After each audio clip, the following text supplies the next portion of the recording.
जनाब मोहम्मद बुरहानुद्दीन साहब, उनके साथ जब भी मुझे चर्चाएं करने का अवसर मिला, उनकी सक्रियता, उनका सहयोग मेरे लिए भी एक प्रकार से मार्गदर्शक रहा है। मुझे एक बहुत बड़ी ऊर्जा मिलती थी। और जब मैं गुजरात से दिल्ली गया,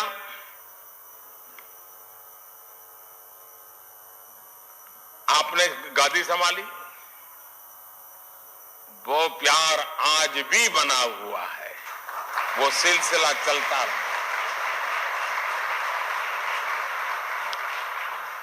इंदौर के कार्यक्रम में his holiness doctor Syedna Mufaddal Saifuddin साहब और आप सब ने अपना जो स्नेह मुझे दिया था, वो मेरे लिए बहुत अनमोल है। साथियों, मैं देश ही नहीं, जैसा मैंने कहा, विदेश में भी कहीं जाता हूं तो मेरे बोहरा भाई बहन रात में अगर 2 बजे भी लैंड किया है तो 2-5 परिवार तो आए ही है एयरपोर्ट पे। मैं उनको कभी कहता हूं, इतनी ठंड में आप क्यों कष्ट उठाते? नहीं, बोले आप आए हैं तो बस हम आ गए। वो दुनिया के किसी भी कोने में क्यों ना हो, किसी भी देश में क्यों ना हो, उनके दिलों में भारत की चिंता और भारत के लिए प्रेम हमेशा दिखाई देता था।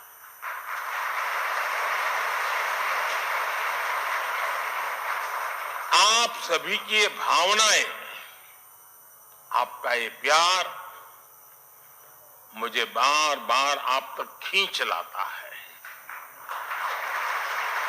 साथियों, कुछ प्रयास और कुछ सफलताएं ऐसी होती हैं जिनके पीछे कई दशकों के सपने लगे होते हैं। मुझे बात पता है कि मुंबई शाखा के रूप में अल जमिया तुस सैफिया का जो विचार हो रहा है, इसका सपना दशकों पहले ही जो होलीनेस सैयदना अब्दुल कादिर नईमुद्दीन साहब ने देखा था। उस समय देश गुलामी के दौर में था। शिक्षा के क्षेत्र में इतना बड़ा सपना अपने आप में एक बहुत बड़ी बात थी। लेकिन जो सपने सही सोच से देखे जाते हैं, वो पूरे होकर के रहते हैं। आज देश जब अपनी आजादी के अमृतकाल की यात्रा शुरू कर रहा है, तो शिक्षा के क्षेत्र में बोहरा समाज के इस योगदान की अहमियत और भी बढ़ जाती है। और जब आजादी के 75 साल की याद करता हूं तो मैं एक बात का जिक्र जरूर करूंगा, और मेरा तो आप सबसे आग्रह है कि जब भी आप सूरत जाएं या मुंबई आए, एक बार दांडी जरूर हो आइए। दांडी यात्रा महात्मा गांधी जी की आजादी का एक टर्निंग पॉइंट था। लेकिन मेरे लिए सबसे बड़ी बात वो है कि दांडी यात्रा में, दांडी में नमक सत्याग्रह के पहले गांधी जी आपके घर में रुके थे दांडी में।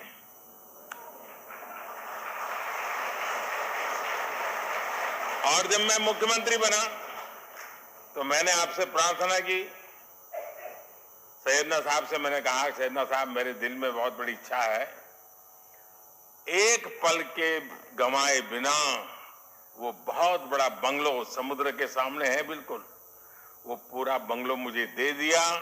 और आज वहां बढ़िया स्मारक बना हुआ है।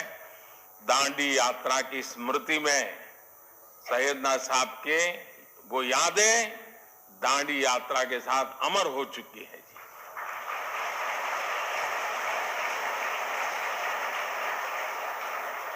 आज देश नई राष्ट्रीय शिक्षा नीति जैसे सुधारों के साथ, यहां बहुत सारे पुराने और आज वर्तमान वाइस चांसलर्स बैठे हैं, मेरे सारे साथी रहे हैं, अमृत काल में जिन संकल्पों को हम आगे बढ़ा रहे हैं, महिलाओं को, बेटियों को आधुनिक शिक्षा के नए अवसर मिल रहे हैं। इसी मिशन के साथ अल जमायातुस सैफिया भी आगे बढ़ रहा है। आपका करिकुलम भी आधुनिक शिक्षा के हिसाब से अपग्रेडेड रहता है और आपकी सोच भी पूरी तरह से अपडेटेड रहती है। विशेषकर महिलाओं की शिक्षा को लेकर इस संस्था के योगदान सामाजिक बदलाव को एक नई ऊर्जा दे रहा है। साथियों, शिक्षा के क्षेत्र में भारत कभी नालंदा और तक्षशिला जैसे विश्वविद्यालयों का केंद्र हुआ करता था। पूरी दुनिया से लोग यहां पढ़ने और सीखने आते थे। अगर हमें भारत के वैभव को वापस लाना है तो हमें शिक्षा के उस गौरव को भी वापस लाना होगा। इसलिए आज भारतीय कलेवर में ढली आधुनिक शिक्षा व्यवस्था ये देश की प्राथमिकता है। इसके लिए हम हर स्तर पर काम कर रहे हैं। आपने देखा होगा, पिछले 8 वर्षों में रिकॉर्ड संख्या में यूनिवर्सिटीज भी खुली है। मेडिकल एजुकेशन जैसी फील्ड में जहां युवाओं का रुझान भी है और देश की जरूरत भी है, उसे देखते हम हर जिले में मेडिकल कॉलेज खोल रहे हैं। आप देखिए, 2004 से 2014 के बीच देश में 145 मेडिकल कॉलेज खोले थे, जबकि 2014 से 2022 के बीच 260 से ज्यादा मेडिकल कॉलेज खोले गए। बीते 8 वर्षों में देश में, और एक खुशी की बात है, देश में हर सप्ताह एवरी वीक एक यूनिवर्सिटी और 2 कॉलेज खुले हैं। Every week. ये स्पीड और स्केल इस बात के गवाह है कि भारत उस युवा पीढ़ी का पुल बनने जा रहा है जो विश्व के भविष्य को दिशा देगी। साथियों, महात्मा गांधी कहते थे कि शिक्षा हमारे आसपास की परिस्थितियों के अनुकूल होनी चाहिए, तभी उसकी सार्थकता बनी रह सकती है। इसलिए देश ने शिक्षा व्यवस्था में एक और अहम बदलाव किया है। ये बदलाव है एजुकेशन सिस्टम में स्थानीय भाषा को महत्व देना। अब हम देख रहे थे सारा गुजराती में जिस प्रकार से कविता के माध्यम से जीवन के मूल्यों की चर्चा हमारे साथियों ने की। मातृभाषा की ताकत, मैं गुजराती भाषी होने के कारण बहुत शब्दों को से ऊपर उस भावना को पकड़ पा रहा था, मैं अनुभव कर रहा था। साथियों, गुलामी के समय अंग्रेजों ने इंग्लिश को ही शिक्षा का एक पैमाना बना दिया था।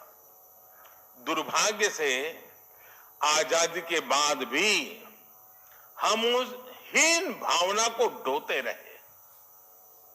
इसका सबसे बड़ा नुकसान हमारे गरीब के बच्चों को, दलितों, पिछड़ों और कमजोर वर्ग को हुआ। प्रतिभा होने के बाद भी उन्हें केवल भाषा के आधार पर प्रतियोगिता से बाहर कर दिया जाता था। लेकिन अब मेडिकल और इंजीनियरिंग जैसी पढ़ाई भी स्थानीय भाषा में की जा सकेगी। इसी तरह भारतीय जरूरतों के हिसाब से देश ने और भी कई बदलाव किए हैं। पिछले कुछ वर्षों में हमने पेटेंट इकोसिस्टम पर काम किया और पेटेंट फाइल करने को आसान बनाया है। आज आईआईटी, आईआईएससी जैसे संस्थानों में पहले से कई ज्यादा संख्या में पेटेंट फाइल हो रहे हैं। आज शिक्षा के क्षेत्र में बड़े पैमाने पर टेक्नोलॉजी का इस्तेमाल हो रहा है। इसलिए स्कूलों में लर्निंग टूल का उपयोग होने लगा है। अब युवाओं को किताबी ज्ञान के साथ ही स्किल, टेक्नोलॉजी और इनोवेशन के लिए तैयार किया जा रहा है। इससे हमारे युवा रियल वर्ल्ड के प्रॉब्लम के लिए तैयार हो रहे हैं, उनके सॉल्यूशंस खोज रहे हैं। साथियों, किसी भी देश में उसका एजुकेशन सिस्टम और उसका इंडस्ट्रियल इकोसिस्टम दोनों ही मजबूत होना जरूरी होता है। इंस्टीट्यूट और इंडस्ट्री ये दोनों एक दूसरे के पूरक होते हैं। ये दोनों युवाओं के भविष्य की नींव रखते हैं। दाऊदी बोहरा समाज के लोग तो खासकर बिजनेस में काफी सक्रिय भी और सफल भी हैं। बीते 8-9 वर्षों में आपने ईज ऑफ डूइंग बिजनेस की दिशा में ऐतिहासिक सुधारों को देखा है, उसके प्रभाव को महसूस किया है। इस दौरान देश ने 40,000 कंप्लायंसेस को खत्म किया, सैकड़ों प्रावधानों को डीक्रिमिनलाइज किया। पहले इन कानूनों का डर दिखाकर एंटरप्रेन्योर्स को परेशान किया जाता था। इससे उनका बिजनेस प्रभावित होता था। लेकिन आज सरकार जॉब क्रिएटर्स के साथ खड़ी और उनको पूरा समर्थन देने वाली सरकार है। पिछले कुछ वर्षों में विश्वास का अभूतपूर्व वातावरण तैयार हुआ है। हम 42 सेंट्रल एक्ट में सुधार के लिए जन विश्वास बिल लेकर आए हैं। कारोबारियों में भरोसा जगाने के लिए हम विवाद से विश्वास योजना लेकर के आए हैं। इस बार के बजट में भी टैक्स दरों में सुधार जैसे कई कदम उठाए गए हैं। इससे कर्मचारियों और उद्यमियों के हाथों में ज्यादा पैसा आएगा। इन बदलावों से जो युवा जॉब क्रिएटर बनने का सपना देख रहे हैं, उनके लिए आगे बढ़ने के कई अवसर पैदा होंगे।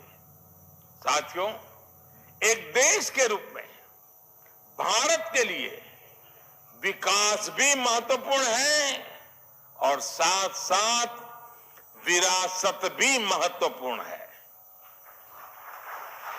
यही भारत में हर पंथ, समुदाय और विचारधारा की भी विशेषता रही है।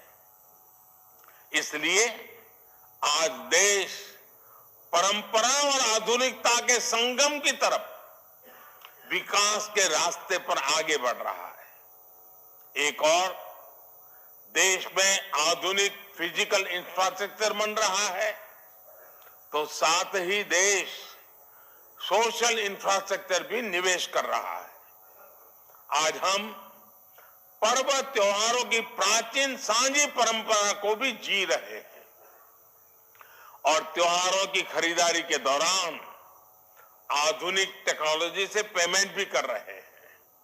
आपने देखा होगा, इस बार के बजट में नई तकनीकों की मदद से प्राचीन अभिलेखों को डिजिटाइज करने का ऐलान भी किया गया है।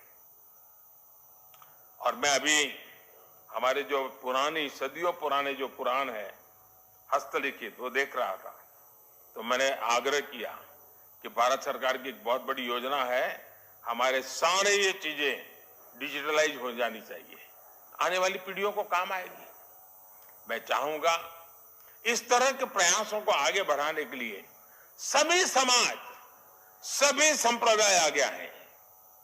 किसी भी पद्धति से जुड़े अगर कोई प्राचीन टैक्स है तो उन्हें डिजिटाइज किया जाना चाहिए। बीच में मैं मंगोलिया गया था, तो मंगोलिया में हस्तप्रत भगवान बुद्ध के जमाने की कुछ चीजें थी। वहां पड़ी थी।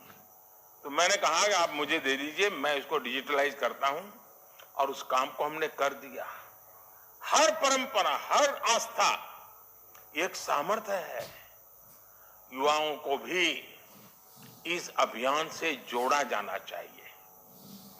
दाऊदी बोहरा समाज इसमें बहुत बड़ी भूमिका निभा सकता है। इसी तरह पर्यावरण संरक्षण हो, मिलेट्स का प्रसार हो, आज भारत इन विषयों पर पूरे विश्व में बड़े अभियान को लीड कर रहा है। आप इन अभियानों में भी जन भागीदारी को बढ़ाने के लिए इन्हें लोगों के बीच लेकर जाने का संकल्प ले सकते हैं। इस वर्ष भारत G20 जैसे महत्वपूर्ण वैश्विक मंच की अध्यक्षता भी कर रहा है। बोहरा समाज के जो लोग विदेशों में फैले हैं, वो इस अवसर पर विश्व के सामने सामर्थ्यवान होते भारत के ब्रांड एम्बेसडर का काम कर सकते हैं।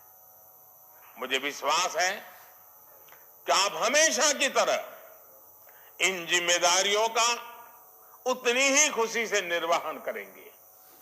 विकसित भारत के लक्ष्य तक पहुंचने में दाऊदी बोहरा समुदाय अपनी महत्वपूर्ण भूमिका निभाता रहा है, निभाता रहेगा, ये मेरा पूरा विश्वास है।